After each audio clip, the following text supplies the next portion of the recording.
बंधु माने आजिर एही कार्यक्रम को आपण मानकु स्वागत। आजिर एही कार्यक्रमटी कुंभ राशि व्यक्तिविशेष मानक पई बहुत गुरुत्वपूर्ण अटे।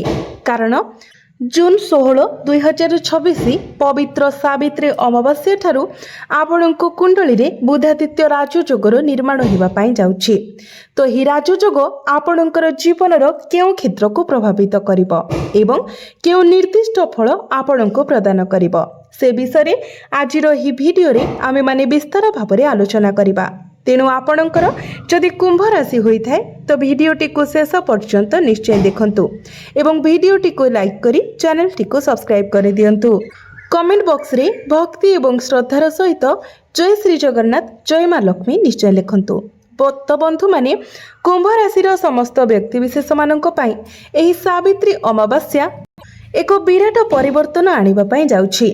कारण ग्रह मानकर गोचर रे एक बड़ परिवर्तन होगा पाई जाउछि।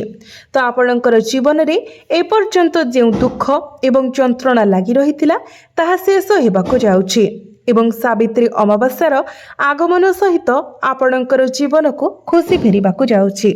एही राजयोग एक अत्यंत शुभ उपाय रे गठन हेउछि। विशेष भाव में आपणकर कर्म भाव अर्थात दशम भाव में जहा फल रे आपणकर क्यारियर रे बहुत अधिक सफलता पाइबा पाई जाउछंती। आपण किछि शुभ समाचार पाइबे एवं आपणकर आर्थिक स्थिति रे मध्य सुधार आसीबो। ध्यान दियंतु जे तीनोटी प्रमुख शुभ ग्रह सूर्य, बुध एवं शुक्र वर्तमान आपणकर त्रिकोण अर्थात लक्ष्मी भावरे गोचर करुछंती।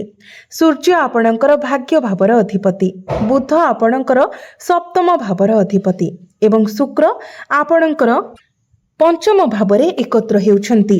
फलस्वरूप आपणकर भाग्य रे एक गभीर परिवर्तन घटिबाको जाउछि। आपण अनेक लाभ पाइबाको जाउछंती एवं आपण समस्त प्रकारर भौतिक सुख सुविधा मध्य उपभोग करिबा पाई जाउछंती। तथापि किछि निर्दिष्ट क्षेत्र रे एही लाभ प्रकाशित हेबा पाई जाउछि। तो जदि आपण आपणक विषय संपूर्ण जानिबा पाई चाहुछंती तेबे भिडियोटी को शेष पर्यंत देखंतु। तो बंधु माने वर्तमान आपणक राशि रे शनि 7.5 शेष पर्याय चली। शनि आपणकर द्वितीय भाव में गोचर करुछंती एवं बुध आपणकर तृतीय भाव में गोचर करुछंती। वर्तमान आपण आर्थिक एवं स्वास्थ्य संबंधी असुविधार वृद्धि देखिथिबे। आपण वर्तमान गभीर चिंता एवं मानसिक कष्ट रे ग्रासित अछंती। विभिन्न समस्या आपणकर घर एवं पारिवारिक जीवन रे अशांति सृष्टि करिछि। आपणकर विरोधीଙ୍କ संख्या वृद्धि घटिछि। आपण आपणकर क्यारियर रे मध्य विभिन्न चैलेंज रो सम्मुखीन हेउछंती।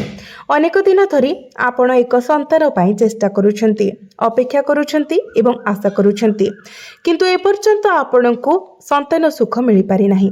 यह व्यतीत जदि आपणकर पूर्वरु एक संतान अछि तेबे आपण सेमानकर क्यारियर, भाग्य एवं भविष्यत संभावना विषय गभीर चिंतित अछंती। तथापि आपण धैर्य धरंतु। एही सावित्री अमावास्या परे विशेष करी एक शक्तिशाली राजयोग गठन परे आपणकर जीवन रे वर्तमान जहाँ भी किछि समस्या चली ताहा धीरे धीरे समाधान होइछिबो। लक्ष्य करंतु जे सूर्य एवं बुध वर्तमान आपणकर चतुर्थ भाव रे जहाँकि आपणकर भौतिक सुख सुविधार भाव एठारे बुधादित्य जोगर निर्माण करुछंती। तो जमी किंबा संपत्ति कारोबार रे नियोजित हेबाकु चाहुतिबा व्यक्ति मानक पई एक सुवर्ण सुजोग एबे हाथ को आसीबो। एही सावित्री अमावास्या परे परे आपण सफलतार सहित संपत्ति किंबा जमी किनि पारिबे किंबा विक्रय करि पारिबे। विशेष करी आपण बिक्री करबाकु चेष्टा करुथबा एक पुराना संपत्ति शेषरे जणे ग्राहक पाइजिबे जहाँ संभाव्य भाव में एक यथेष्ट आर्थिक लाभ प्रदान करिबो।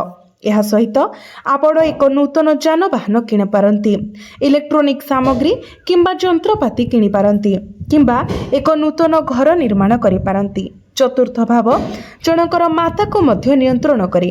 तेणु आपणकर मातांकर जहाँ भी किछि स्वास्थ्य समस्या लागि रहिछि ताहा धीरे धीरे उन्नत हेबो एवं तांको सहित आपणकर संपर्क मजबूत हेबो। ସୂର୍ଯ୍ୟ ଏବଂ ବୁଧ ଚତୁର୍ଥ ଭାବରେ ଗୋଚର କରିବା ସହିତ ଆପଣଙ୍କର ଦଶମ ଭାବ ଯାହାକି ଆପଣଙ୍କର କ୍ୟାରିୟର ଏବଂ କର୍ମ ଭାବ ଉପରେ ମଧ୍ୟ ଦୃଷ୍ଟି ପକାଉଛନ୍ତି। ତ ଏହି ସାବିତ୍ରୀ ଅମାବାସ୍ୟା ପରେ ଆପଣଙ୍କର କ୍ୟାରିୟରରେ ଆପଣ ଅନୁଭବ କରୁଥିବା ଯେକୌଣସି ବାଧା କିମ୍ବା ଅତ୍ୟଧିକ ଚାପ ଦୂର ହୋଇଯିବ।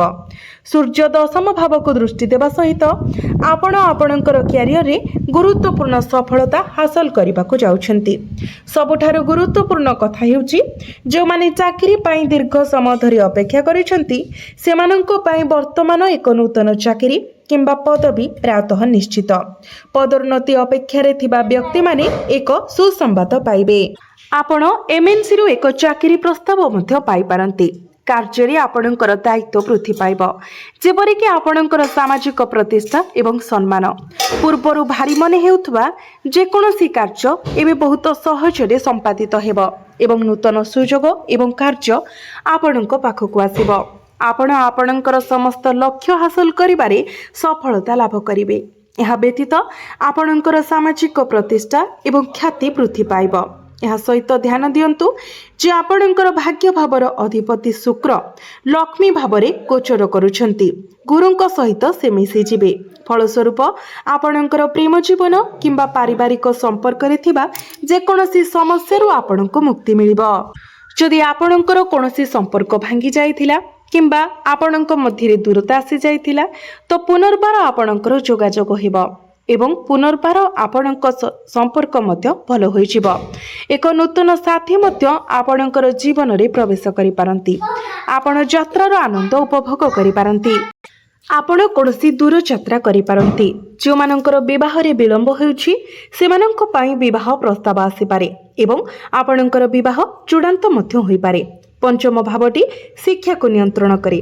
ତେଣୁ ଉଚ୍ଚଶିକ୍ଷା ପାଇଁ ଆକାଂକ୍ଷୀ ଛାତ୍ରଛାତ୍ରୀମାନେ ଏହି ସାବିତ୍ରୀ ଅମାବାସ୍ୟା ପରେ ସେମାନଙ୍କର ଯୋଜନା ସହିତ ଆଗକୁ ବଢ଼ିପାରିବେ। ଆପଣ ଏକ ନୂତନ ଅନୁଷ୍ଠାନରେ ପ୍ରବେଶ ସୁରକ୍ଷିତ କରିପାରନ୍ତି କିମ୍ବା ଆପଣଙ୍କର ଶିକ୍ଷାଗତ କାର୍ଯ୍ୟରେ ଗୁରୁତ୍ୱପୂର୍ଣ୍ଣ ସକାରାତ୍ମକ ପରିବର୍ତ୍ତନ ଅନୁଭବ କରିପାରନ୍ତି। ଆପଣ ଆପଣଙ୍କର ପିଲାମାନଙ୍କ ଦ୍ୱାରା ସମ୍ମାନ ଏବଂ ସ୍ୱୀକୃତି ପାଇବେ। ସେମାନଙ୍କର ସମ୍ପର୍କରେ କିଛି ଖୁସି ଖବର ଆସିପାରେ। ଯଦି ଆପଣଙ୍କର କୌଣସି ଏକ୍ଜାମ୍ ଅଛି, ବିଶେଷ କରି କମ୍ପିଟେଟିଭ୍ ଏକ୍ଜାମ୍ କିମ୍ବା କୌଣସି ସରକାରୀ ପରୀକ୍ଷା ଅଛି ଯାହାକି ସାବିତ୍ରୀ ଅମାବାସ୍ୟା ପରେ ରହୁଛି ତ ଆପଣ ନିଶ୍ଚିତ ଭାବରେ ସଫଳତା ପାଇବେ। ଯଦି ଆପଣ କୌଣସି ପ୍ରତିଯୋଗିତା କିମ୍ବା କୌଣସି ସ୍ପୋର୍ଟସ୍ ଇଭେଣ୍ଟରେ ଅଂଶଗ୍ରହଣ କରୁଛନ୍ତି ତେବେ ଆପଣ ନିଶ୍ଚିତ ଭାବରେ ଅନୁକୂଳ ଫଳାଫଳ ହାସଲ କରିବେ।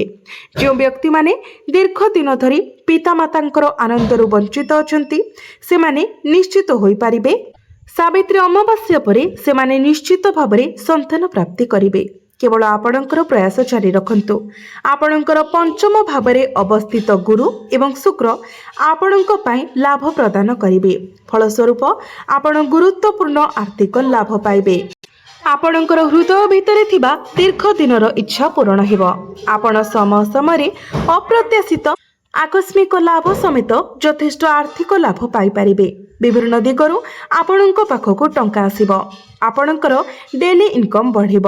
ଆପଣଙ୍କର ଫାଇନାନ୍ସିଆଲ ଗ୍ରୋଥ୍ ହେବ। ବ୍ୟାଙ୍କ ବାଲାନ୍ସ ମଧ୍ୟ ବଢ଼ିବ।